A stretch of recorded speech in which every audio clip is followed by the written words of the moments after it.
तो आपसे गुजारिश है कि आप अपनी इन्वेस्टमेंट से पहले जो है वो ये सारा प्रोसेस कर लें, बजाय इसके कि आप इन्वेस्टमेंट करके जो है वो आप किसी को गालियां दें। 13 मई 2026 को कैपिटल डेवलपमेंट अथॉरिटी ने एक नोटिफिकेशन जारी किया है, जिसके अंदर उन्होंने 5-6 जो बड़ी हाउसिंग सोसाइटीज हैं उनके बारे में उन्होंने लिखा है कि इन हाउसिंग सोसाइटीज के अंदर हम लोग जो गैर कानूनी जितनी भी बिल्डिंग्स बनी हुई हैं उनको हम लोग मस्मार करने जा रहे हैं। इस वक्त आपको पता है CDA capital development authority Islamabad के अंदर बहुत ज्यादा जो है वो एक्शन कर रही है। जितनी भी ऐसी प्रॉपर्टीज थी जो गवर्नमेंट की मलकियत थी और उसके ऊपर कब्जा था, वो गवर्नमेंट जो है वो खाली करवा रही है, और कहीं पे वो कोई सिफारिश नहीं मान रहा है, कहीं पे वो कोई अदालत का जो स्टे उसको नहीं मान रहा है, बल्कि अदालत जो है वो ऐसी प्रॉपर्टी के ऊपर स्टे दे ही नहीं सकती, और ना ही अदालत ने कहीं पे जो CDA के एक्शन थे वहां पे उन्होंने कुछ स्टे ऑर्डर जारी किया। कुछ प्रॉपर्टीज होती हैं जहाँ पे कुछ डाउट होता है, लोग जो है उसको अपनी मलकियत क्लेम करते हैं, जबकि गवर्नमेंट अपनी मलकियत क्लेम करती है, तो उसमें बाज़-औक़ात अदालत जो है वो आपको स्टे दे देती है। इसमें बैरियर टाउन और Jinnah garden, multi garden, tele garden, Soan garden, cabinet division housing society, ये इस तरह की और भी बहुत सारी हाउसिंग सोसाइटी हैं जहाँ पे CDA ने बड़ा क्लियरली नोटिफिकेशन दे दिया है कि हम लोग अप्रूवल के बगैर जो बिल्डिंग बन रही है या LOP के बगैर जितनी भी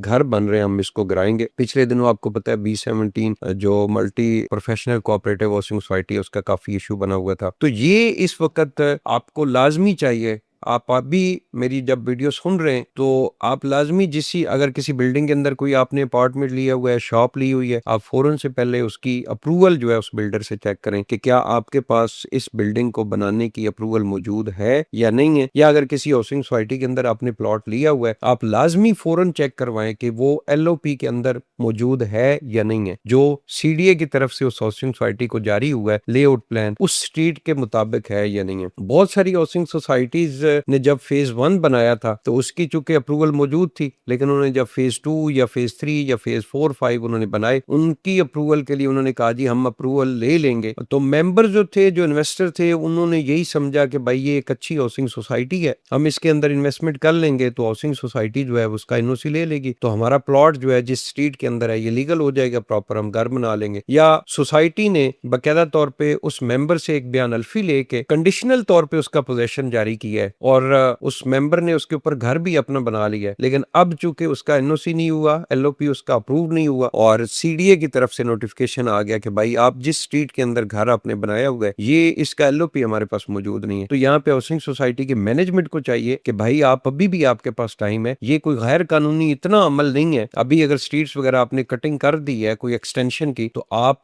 CDA से प्रॉपर उसका NOC ले ताकि आपके मेंबर जो है वो इस ख्वारी से, इस नुकसान से बच जाए। तो कोऑपरेटिव हाउसिंग सोसाइटीज की जो मैनेजमेंट है वो इस वक्त बहुत कमजोर सी है। ज्यादातर जो मैनेजमेंट्स हैं उनका करप्शन की तरफ तवज्जो है, जिस वजह से वो अपने मेंबरान के लिए उस तरीके से परफॉर्म नहीं कर पा रही जैसा वो पहले आज से 8-10 साल पहले कोऑपरेटिव हाउसिंग सोसाइटी जो है वो काम कर रही थी। आइंदा भी आप तमाम दोस्त अहबाब से गुजारिश है कि आप अगर इस्लामाबाद रावलपिंडी के अंदर किसी हाउसिंग सोसाइटी के अंदर कोई प्रॉपर्टी परचेज कर रहे हैं तो आप लाजमी जो RDA है या CDA है उसकी वेबसाइट से उसका LOP भी बाकायदा तौर पे चेक करें और साइट के ऊपर जाकर विजिट लाजमी करें और कानूनी जो उसकी हैसियत है उस गली की, उस ब्लॉक की या उस प्लॉट की, वो लाजमी चेक करें। बाज़ औक़ात आपको कोई प्रॉपर्टी जो है वो बहुत सस्ती मिल रही होती है और आप जो है वो लालच में आके, या कोई बंदा आपको कह रहा होता है कि सर आपने ये बस ये प्रॉपर्टी परचेज करनी है, तो सर आप छोड़े, हमने कौन सी बनानी है, हमने जस्ट प्लॉट लेके रखना है और कुछ 2-4-6 महीने तक मैं सर आपका ये प्लॉट जो है वो सेल करवा दूंगा। तो ऐसी चीजों में भी आपने नहीं आना। कल को वो बंदा कहेगा कि सर मैंने तो ये बात की ही नहीं थी,